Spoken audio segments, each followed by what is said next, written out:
We are going to take a look at another deadlift video.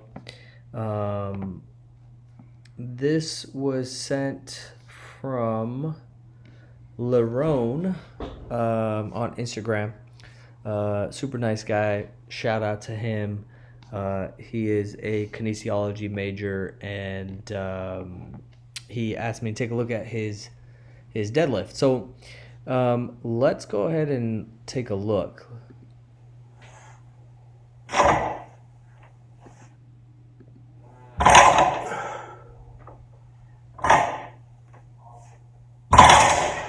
So first and foremost, a couple of things. This is a very, very good looking deadlift. The big things that I look for when I'm looking at somebody's deadlift, the highest priorities are: do we got a flat back? Are our hips in the right position for your body, right? Because everybody's going to be slightly different, because we got different lengths as far as your torso, your limbs. Another big one key to kind of get you into that spot that's right for you is to have your shins completely vertical, right? Which he does, and have your shoulder blades over the bar. So both of those things look good, which is why overall this is a very, very good looking deadlift. And on top of that, he is obviously a very, very strong guy. This is 355, and he's moving it pretty easily.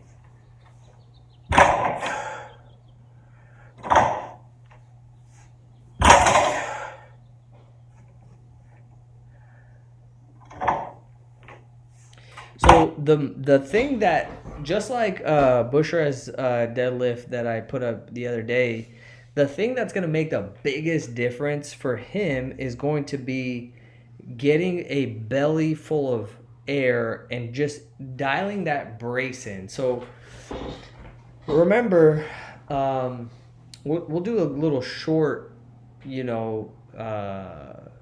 dive into like, what is strength. Strength is the ability of your muscles to contract, okay? Whether individually or as a unit, right? So in order for this bar with 355 to move, what needs to contract? The glutes need to contract, because the glutes are what make your hips open up.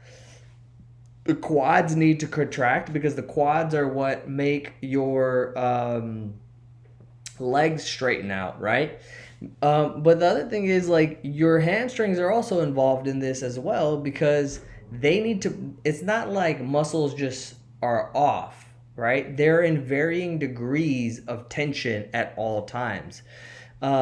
So, with strength, when we don't have a definition of the word, it's hard to like really become masterful at it, right? This is the reason why like somebody like myself, like I'm 155 pounds and I've deadlifted 500 pounds and I've deadlifted 425 without warming up. The reason is not because I'm like special. The reason is because I understand how these systems work. And so when you think about, okay, the muscles need to contract in order for your joints to move so that the weight moves.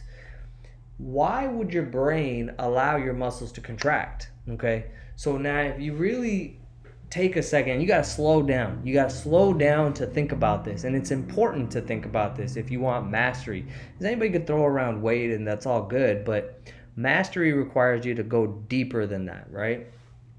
So in this case, what the brain, okay, is always looking for, what your nervous system is looking for, is safety. Why would that be? Okay, so like when we talk about pain, the most obvious example is if I touch a stove, I automatically pull my hand back. It's not even I don't even do it consciously. It happens automatically. That pain signal is immediate, and that's the same thing for everything, right? When something painful happens, you pull back immediately. Okay? Now, when we understand that, then we know that it's for our own good. If you've ever had a particular pain that's, like a back pain that happens, you'll know that instantly, just like your hand coming off the stove, when you feel that pain in your back, you let go of everything and you just like stop and you freeze, right? So it's the same thing. It's preventing you from causing more harm, right? So that's important to understand. Um, so when we know that, then we know that if, let's say for example, you were lifting something and you felt back pain, then your brain, that when your brain feels that pain, you let go of the bar, you stop what you're doing, which is what is good for you. Now, understanding that, I would know that if I want to increase the amount of contraction in a muscle or a groups of muscles, then I want to make sure that there's no pain there, right? A lot of people try to push through pain. That's incorrect. So how do I do that? So how do I increase the safety? The biggest thing in that is your brace. So your brace is how solid can you make your torso. The main way that we do that when it comes to heavy lift is by bracing, which is by breathing.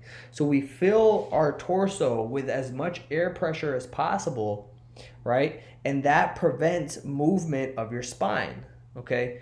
When there's no movement of your spine and there's no pressure, like if you're grounded here and then you're still trying to move and you feel the pain but you ignore it, your brain, that's why the pain is there. But when that is non-existent and you can ramp up that safety and that tightness and that stiffness in your spine or in your torso, your brain's going to say, this is an extremely safe environment. I will allow you to contract your glutes, your quads, your hamstrings, everything, your back, so that it will give you access to more of the contraction ability. That's a very important thing to understand. So with this deadlift, with Lirone's deadlift, okay, he's obviously a strong guy. So there's people like we have varying degrees of compensation available to us. That just means I can do things wrong to a certain extent before something breaks or gives. An injury happens when you run out of compensation, right? So when your structures can no longer compensate for the pain that you are, putting your body through, then an injury happens. Then tissue gets damaged. So this is why some people can do, lift with bad form or subpar form and still get away with it because they have more compensation because of how they're built.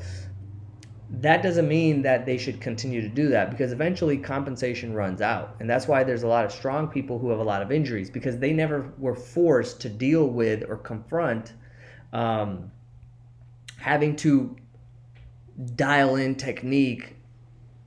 And usually injury is what makes you dial in your technique. So for Lirone, what I would do is I would really focus on the breathing. And same thing with yesterday's deadlift with Bushra.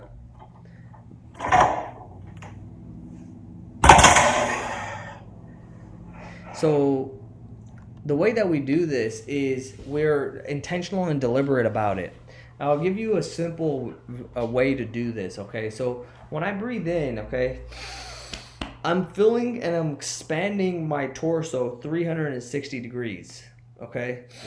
I'm breathing into my diaphragm and I'm pressurizing my torso. You could do that with your mouth. You could do that with your nose. I'm showing you with the nose because I'm going to show you something else. And then I hold that breath. The second part of this, you can actually pressurize not only the bottom part, but also the top part. So the way to do that effectively is nose to belly and then mouth to chest. So you go. Now your entire torso is filled with air pressure, or the air pressure is really, really high. So that means there's no movement in your spine, okay?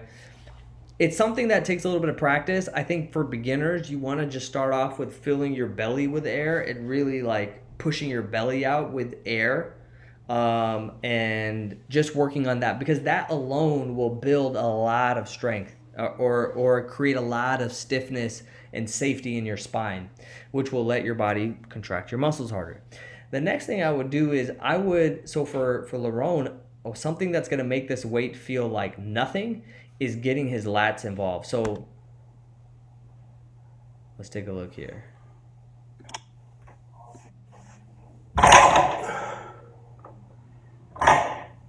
So they're on, but I, from what it looks like, I think he can get his lats on even more. So what that means is when he's holding onto the bar, he can break the bar even more and get even tighter, then brace, and then go. So by taking a few steps back, slowing it down, and really focusing on each part, it allows you to develop that skill, which then eventually it's going to show up as you can lift more weight. Because everybody is pretty fucking strong. It's just that your brain won't allow you access to that because it doesn't feel safe. The structures have not been conditioned to handle that kind of weight, right? So this is why, like, you hear stories about like a mom can lift a car off of a kid because the contraction ability is there. It's just that most of the time the brain's not going to allow access to it. In that scenario, like in that heightened situation with the adrenaline and all the, the urgency of what's happening, it will override and let you access as much strength as it is possible. But the thing that nobody really talks about is the following days or even immediately after, when you're contracting that hard, your body's going to be feeling it. You will feel it, especially if your tendons and ligaments and joints are not used to it or your muscles are not used to it. If you condition your muscles, your tendons and joints bit by bit over time, they can handle that. So that would be the two big things that I would really work on with Lirone, on top of just slowing it down, is like, number one is really getting your lats tight. So it's almost like I'm sliding my lats down or my shoulder blades down my back into my back pockets, and then really getting a big brace and then going, slowing it down a little bit. It's like what we call tractor mentality. It's like you make your muscles do the work. There's no, you're not trying to like get through it quickly, because that's usually your body trying to cover up or compensate for a lack of strength by using momentum. So hopefully that makes sense. Let me know if you got questions on that. Thanks to Lirone for sending this video.